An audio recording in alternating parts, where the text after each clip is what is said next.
வணக்கம் நண்பர்களே, முக்கிய செய்திகளை இந்த பதிவில் பார்க்க போகிறோம். கடந்த 3 நாட்களாக ஒரு பிரேக்கிங் நியூஸை பார்க்க முடிஞ்சிச்சு. ஒவ்வொரு மாநிலத்தில் இருக்கக்கூடிய ஹோட்டல் அசோசியேஷன் இருக்காங்களே, அவங்க நாங்கள் இன்னையிலேருந்து ஹோட்டலை மூட இருக்கோம், ஏன்னா எல்பிஜி சிலிண்டர் தட்டுப்பாடு அப்படின்னு சொல்லி வச்ச மாதிரி ஒவ்வொரு மாநிலத்துடைய ஹோட்டல் அசோசியேஷன் அறிக்கை வெளியிட்டு இருக்காங்க.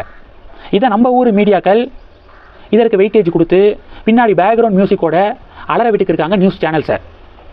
தலைப்பு செய்தி அப்படிங்கிற பேரில் அட்டூழியம் பண்ணிட்டு இருக்காங்க. இப்போது பாஜகவுடைய முக்கிய பேச்சாளர் அஸ்வத்தாமன் இருக்கார்ல, அவர் என்ன சொல்லியிருக்காருன்னா, வருமான வரித்துறை செய்த ஆய்வில் 1,77,000 உணவகங்கள் ஹோட்டல்ஸு வருமானத்தை மறைத்துள்ளது தெரிய வந்திருக்கு. இன்கம் டேக்ஸுடைய சமீபத்திய ரைடில் 1,77,000 ஹோட்டல்ஸு வருமானத்தை மறைத்துள்ளது தெரிய வந்திருக்கு.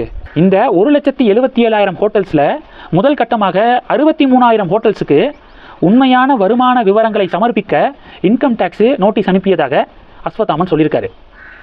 அப்போது இந்த இன்கம் டேக்ஸ் ரைடை மறைக்கிறதுக்காக தான் உணவகங்கள்லாம் ஒன்று சேர்ந்து எல்பிஜி சிலிண்டரை காரணம் காட்டி, எல்பிஜி சிலிண்டர் தட்டுப்பாடு ஏற்பட்டிருக்கு அப்படின்னு காரணம் காட்டி ஹோட்டல்ஸை மூடுறதுக்கு முடிவெடுத்திருக்காங்க.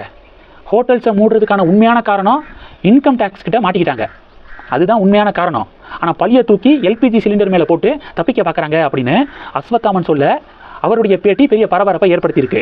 இது ஒன்று. அடுத்தது என்ன அப்படின்னா, இன்றைக்கி பிஎம் மோடி திருச்சிக்கு வராரா? இதுக்கு முன்பாக மதுரைக்கு வந்திருந்தார்.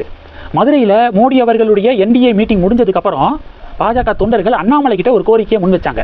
சோசியல் மீடியாவில் தான் அண்ணாமலையை டேக் பண்ணி சில விஷயங்களை ஷேர் பண்ணாங்க. என்ன சொன்னாங்கன்னா, மோடி அவர்கள் பேசினது மதிய வேளையில், மோடி அவர்கள் வராருன்னா அதுக்கு ஒரு 2 மணி நேரம் 3 மணி நேரத்துக்கு முன்னாடியே தொண்டர்கள் ஸ்பாட்டுக்கு வந்துடுவாங்க. அப்போது ஆல்ரெடி மோடியுடைய அந்த ஷெடியூலே மதிய வேளையில் திட்டமிடப்பட்டிருந்துச்சு. ஏன்னா மோடி அவர்களுக்கு பல ப்ரோக்ராம்ஸ் இருக்கும். ஸோ அதை கணக்கில் கொண்டு மதிய வேளையில் தான், வெயிலுடைய தாக்கம் அதிகமாக இருக்கும் சமயத்தில் தான் மோடி பேசினார். அப்போது அதுக்கு முன்னாடியிலேருந்தே தொண்டர்கள் பார்த்திங்கன்னா அந்த வெயிலில் இருந்ததுனால நிறைய பேருக்கு கொஞ்சம் பிரச்சனை வந்திருக்கு, கொஞ்சம் ரொம்ப சோர்வாக ஃபீல் பண்ணியிருந்திருக்காங்க. ஸோ இந்த இன்ஃபர்மேஷனை அண்ணாமலை கிட்ட ஷேர் பண்ணியிருக்காங்க. அடுத்து எப்போ பொதுக்கூட்டம் நடந்தாலும் சரி மேற்கூரை போட பாருங்கள், நீங்கள் சொல்லி மேற்கூரையை, ஏன்னா மற்றவங்கள்ட்ட சொன்னால் இதெல்லாம் நடக்காது, தொண்டர்கள் கேட்குறத மற்றவங்க நிறைவேற்றுவாங்களா அப்படிங்கிறது தெரியல, ஆனால் அண்ணாமலை நிறைவேற்றுவார். அதனால் யார்கிட்ட சொன்னால் வேலை நடக்கும் அப்படிங்கிறது தொண்டர்களுக்கு சரியாக புரியுது. அண்ணாமலையை டேக் பண்ணி அண்ணாமலை கிட்ட கேட்டிருக்காங்க. அடுத்து மோடி அவர்களும் சரி, இல்லை யார் வந்தாலும் சரி, ஒன்று 6 மணிக்கு மேலே பொதுக்கூட்டத்தை நடத்துங்க, இல்லை 6 மணிக்கு முன்னாடி அப்படின்னா மேற்கூரை போட பாருங்கள், அப்போ வெயிலுடைய தாக்கம் இருக்காது தொண்டர்களுக்கு அப்படின்னு ஒருத்தர் கோரிக்கையை வச்சுருக்காரு.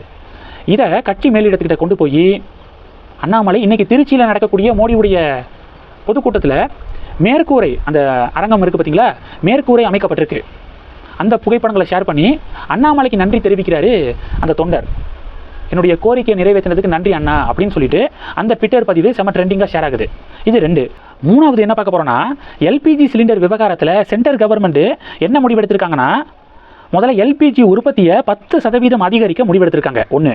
2வது 3 எண்ணெய் நிறுவன உயர் அதிகாரிகள் கொண்ட குழு போட்டிருக்காங்க, கமிட்டி போட்டிருக்காங்க. பெட்ரோலியம் ப்ராடக்டை சீராக விநியோகிக்கவும் எல்பிஜியை சீரான சப்ளை இருக்கிறதையும் அந்த கமிட்டி உறுதிப்படுத்துவாங்க அப்படின்னு சென்ட்ரல் கவர்மெண்ட் தெரிவிச்சிருக்காங்க. இது எல்லாத்தையும் தாண்டி ஹார்மோஸ் ஸ்ட்ரைக்கில் தானே பிரச்சனை, அதன் வழியாக சப்ளையை வச்சுக்காம வேறு மாற்று வழிகளை கண்டறியவும், மாற்று வழிகள் மூலமாக பெட்ரோலியம் ப்ராடக்ட்ஸு எல்பிஜியை இறக்குமதி செய்ய சென்ட்ரல் கவர்மெண்ட் முடிவெடுத்திருக்காங்க. இந்த செய்திகள் எல்லாத்தையும் பற்றி உங்களுடைய பார்வைகளை, இதில் சில பேர்லாம் பார்த்தீங்க அப்படின்னா, உதாரணத்துக்கு நாம் தமிழர் கட்சியை சேர்ந்த இடும்பாவனம் கார்த்தி அவர் கேட்குறாரு, கேஸ் சிலிண்டரில் இருந்து விறகு அடுப்புக்கு மாறியதெல்லாம் டிஜிட்டல் இந்தியாவுக்கு கீழே வருமா அப்படின்னு சொல்லிட்டு நக்கலாக கேள்வி கேட்குறாராம். எப்படி கேஸ் சிலிண்டர்லேருந்து விறகு அடுப்புக்கு மாறினதெல்லாம் டிஜிட்டல் இந்தியாவுக்கு கீழே வருமா அப்படின்னு கேள்வி கேட்குறாரு. இப்போது கஜா புயல் வந்துச்சு, கஜா புயல் காலகட்டத்தில் மரங்கள்லாம் விழுந்துச்சு, டிரான்ஸ்ஃபார்மர்லாம் கீழே விழுந்துச்சு, 1 வாரம் பவர் சப்ளை இல்லை புதுக்கோட்டை பகுதிகளில். புதுக்கோட்டையில் உங்களுக்கு தெரிஞ்சவங்க யாராவது இருந்தால் கேட்டு பாருங்க, நான் சொல்கிறது உண்மையா இல்லையான்னு. மின் விநியோகம் சீராக 1 வாரம் ஆணுச்சு. புயலுடைய தாக்கம் அவ்வளவு மோசமாக இருந்ததுனால தான் அதிலிருந்து மீண்டு வர கொஞ்சம் டைம் எடுத்துச்சு. இது புயல். இப்போ நடக்கிறது சண்டை, எங்கேயோ நடக்குது சண்டை. அந்த சண்டைனால அதில் நம்மளும் இன்வால்வ் ஆகலை, நமக்கும் அந்த சண்டைக்கு சம்மந்தமே இல்லை. ஆனால் எங்கேயோ நடக்கக்கூடிய பிரச்சனை ஒட்டுமொத்த உலகத்துக்கும் ஒரு பெரிய தாக்கத்தை ஏற்படுத்துது. மிடில் ஈஸ்டில் நடக்கக்கூடிய பிரச்சனையினால இந்தியாவில் மட்டும்தான் பாதிப்பா? இந்தியா எவ்வளவோ தேவலாம், ஆனால் பல உலக நாடுகள் மிக மோசமான ஒரு சூழலில் இருக்காங்க. இந்தியா கூட பெட்ரோல் டீசலை ஆல்ரெடி ஸ்டாக் வச்சுருந்துருக்காங்க, ஆனால் பல நாடுகள் அவங்கக்கிட்ட கையிருப்பே இல்லை. ஸ்கூலெல்லாம் மூடிக்கிருக்காங்க, ஸ்கூலு ஆஃபீஸு இதெல்லாம் ஸ்டாப் பண்ணி, அதாவது வாரத்துக்கு 4 நாள் தான் ஆஃபீஸு, ஸ்கூலுக்கெல்லாம் லீவு அப்படின்னு இப்போ பல உலக நாடுகள் அறிவிக்க ஆரம்பிச்சிட்டாங்க. ஆனால் இந்தியா அந்த நிலைமைக்கு போல. அதுவே சிறப்பு தான். அதை பாராட்டலை அப்படின்னாலும் இகழாமல் இருக்கலாம். நடக்கக்கூடிய உலக அளவிலான இது கிரைசிஸு.